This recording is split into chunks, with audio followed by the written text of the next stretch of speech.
All right, Hockey Central continues for this Tuesday. Filling in for Jeff Merrick, I'm Nick Alberga, joined alongside Anthony Stewart and Justin Bourne. 13 games, 26 teams in action in the NHL tonight. Among them, the struggling Maple Leafs visiting the Vegas Golden Knights at T-Mobile Arena. Time to bring in Gary Lawless, Golden Knights insider and radio color analyst, getting set for this one. Gary, thanks so much for do this. Does the Canadian in you get a bit more fired up when there's a Canadian team in town? Well, I grew up in Peterborough, Ontario, and in Peterborough there were two channels for Hockey Night in Canada in the 70s when I was growing up. Channel 5 came out of Toronto. It showed the Leafs, and Channel 2 came out of Peterborough. It was Czechs, the local affiliate, and they showed the Habs. So you could kind of draw a line through Peterborough where, half were Habs fans and half were Leafs fans, and I was a Habs fan. So I hated the Leafs.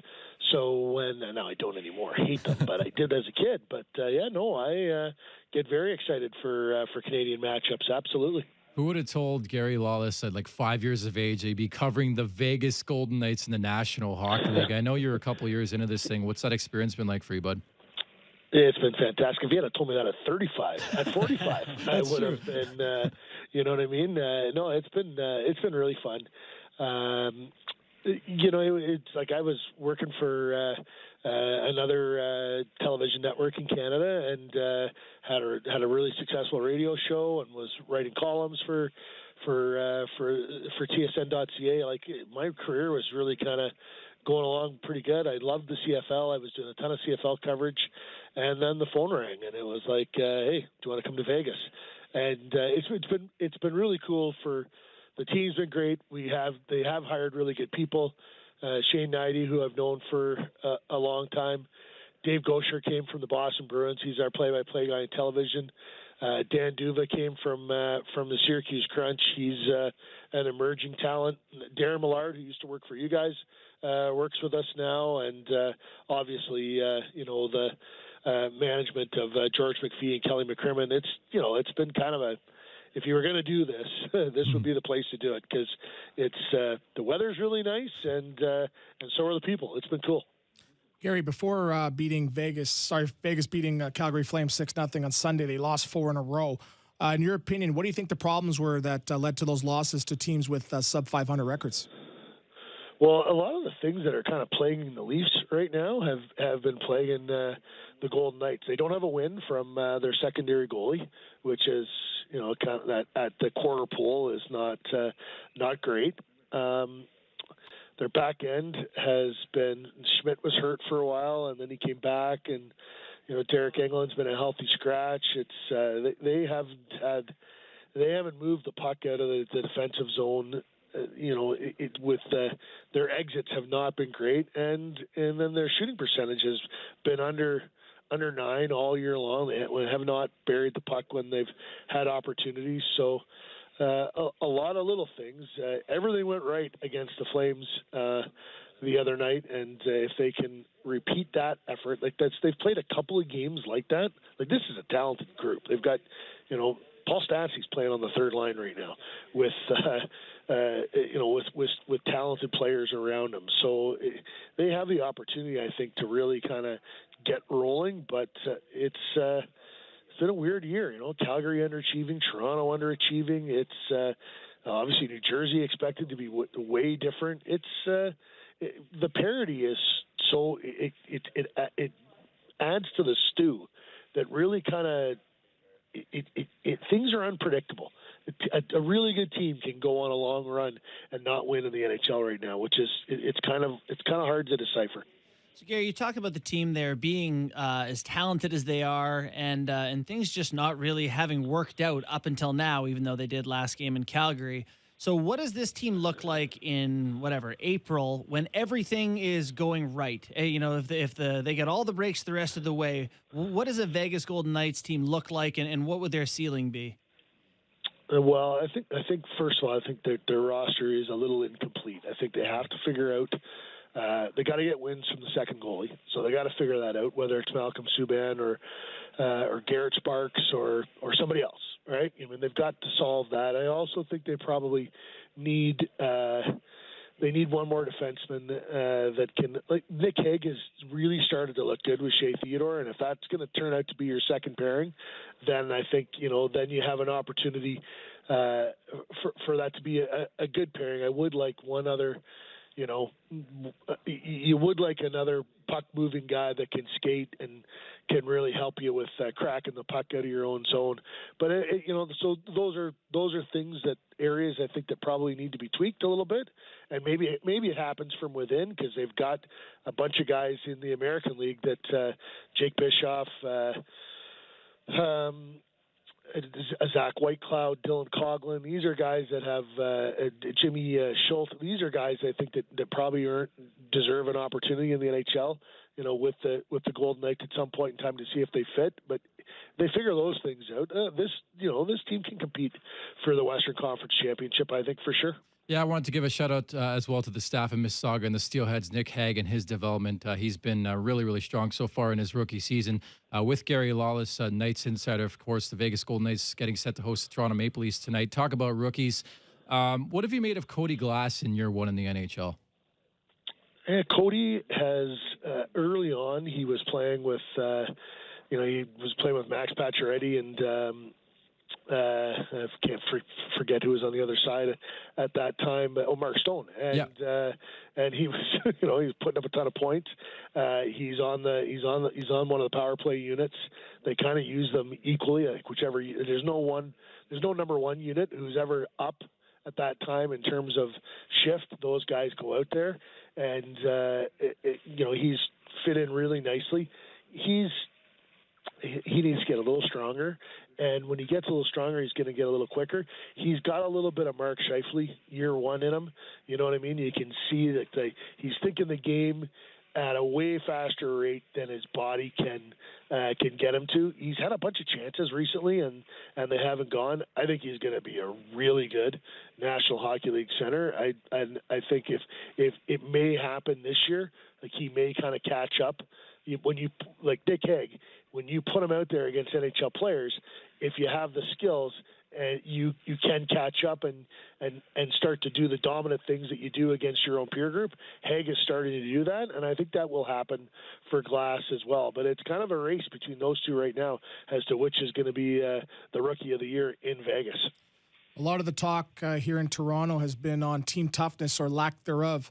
What kind of impact does a player like Ryan Reeves have on not just the game for the Vegas Golden Knights, but the other team, the opposing team, on a nightly basis?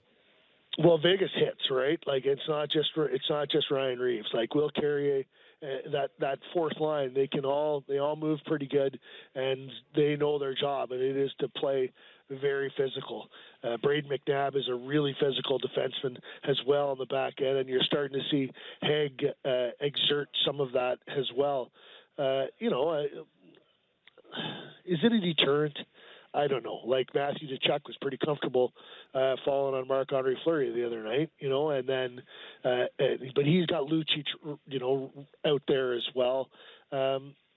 I'm not too sure. Like I think his physical play is more important than the fact that he is the nuclear option when it comes to fighting. Because like that line, they intimidate people. You defensemen, if you don't like getting hit, and those guys come over the bench, you're making mistakes. You're moving the puck quicker than you should, or you're pulling the chute, going back to get the puck, and that carries over. For the rest of the game. So that line does have an impact, that's for sure. So let's just say in some terrible, horrible, awful scenario, Vegas is not very good for the remainder of the season and into next year. I'm just wondering about the love affair that the city had with that team when they first got there. Do you think that the support is deep enough that they'll be there when that team's sort of through thick and thin? Do you get that sense, or was it sort of a flash in the pan thing off the start? It is amazing. I've got a buddy, a guy that I met here. He runs a big stucco company. Never watched hockey before. He's got season tickets. He's joined they've got this inner circle where they go on trips. They take if it's a small group, they take one of Bill Foley's private jets, and they go to his vineyards. Like there's a whole bunch of other things that are going on with with the team, and it's like, I don't know, again, it's just weird. You go to Albertsons to buy milk at 9:00 at night, and the lady, checking out says to you, "Do you have any extra tickets?" Like, it's just they operate at 105% capacity.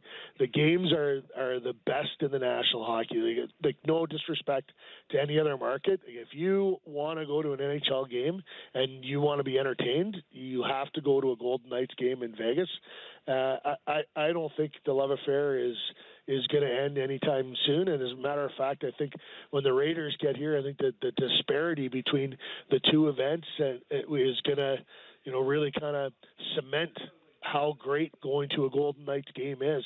And I think that people are going to continue to support the team for a long time. Everything they've done everything right. Like, the rink is in the right place. They figured out parking. They figured out ingress and egress. You don't get stuck in your car for 45 minutes in the parking lot after a game. It happens pretty smoothly, pretty quickly. And like, if they play Sunday night at 4:00, you can walk out of the rink and say, well, let's go to the Cosmo and have dinner at Scarpetta. Like, it's like the experience is more than just what the scoreboard says at the end of the night. I was at the Stanley Cup Final a couple years back for Game 1 and 2, and it was unbelievable, the fact that you can be at Marquee Nightclub or the Day Club in the afternoon, go to the game, and then go back to the club at night. I just thought it came full circle with Gary Lawless talking some Golden Knights hockey right now. The bounce back continues for William Karlsson, the age of 26, 8 goals, 22 games, 23 points overall. What's been different in his game so far? Because he's really driving his line again. Yeah, I don't know what the difference is. It might have been contract, you know what I mean? Like, last year he scored 46 his first year, and they talked about an extension, and, that they were, the team was kind of looking at, you scored 6 last year, you scored 43 this year. Who are you? We think you're somewhere in the middle. And William was like, well, I think I'm the 43 guy. So he bet on himself, and it didn't go as great last year as it did. That they offered him a long-term deal at money, sort of, right around the mark of a 25, 30 goal guy, and he signed that contract. And I think that's out of his way now, and it's not bothering him. He's not putting that extra pressure on himself to score. Like, imagine that. Like, you know what I mean? Like, what you would have to do mentally. Some guys would thrive under it. Others, it might be a problem for them. But now he just seems relaxed, and he's playing hockey and not worrying about any of that other stuff. And he's having a great season. He's a very complete player. Really good at both ends of the ice, works really hard in terms of coming back, and plays with back pressure. And when he gets a chance, he's got a hammer. He can really rip it. It is the Golden Knights and the Toronto Maple Leafs in T-Mobile Arena tonight. Gary, thanks so much for this. Appreciate it. Thanks for having me, guys. Have a great day. You as well. That's Gary Lawless, Vegas Golden Knights insider and radio color analyst. Before the break, Stu, I got to ask you, what goes through the head of a player in a contract year? Because I think humanizing the situation is so vital. I think, it's certainly a factor in Tyson Barrie's career right now. I can tell you that. Yeah, there's a lot of factors, not just the hockey side. It's you have to move, the family side, the human side. So, for me, I was in Atlanta and I had a pretty good season. I knew I was going to get a bit of a contract raise. Cha-ching. Back the Brinks truck. Here we go. We're having our end of the year meetings, and they're trying to say, well, you didn't do this, you didn't do that. I said, anyway, you dice it, I'm getting a raise, whether it's here or somewhere else. So I love that. But there's definitely a human side where you got to worry about moving, and that's the one part that people don't really understand. It's a hassle to move, especially, you're moving from Canada to the U.S. You got to deal with customs, you got to deal with U-Hauls. So I know boo-hoo, for the players, but that's one side of it in making these decisions. It is. And Justin, I mean, you can piggyback off that. Just the fact that I think oftentimes it's not talked about enough how vital, how important a certain situation is for, there's a lot of factors that go into a decision for a player. And sometimes people just don't realize that. I think what's probably understated is how much a team tries to get you to play for the team's goals, when at the same time, much like any work environment, at the end of the day, you need to take care of yourself, right? Exactly. If you're not looking after yourself, you're not going to, achieve your own goals. So that balance is a tough one to strike, and some people are better at it than others. Some people are paid because they're wonderful team guys.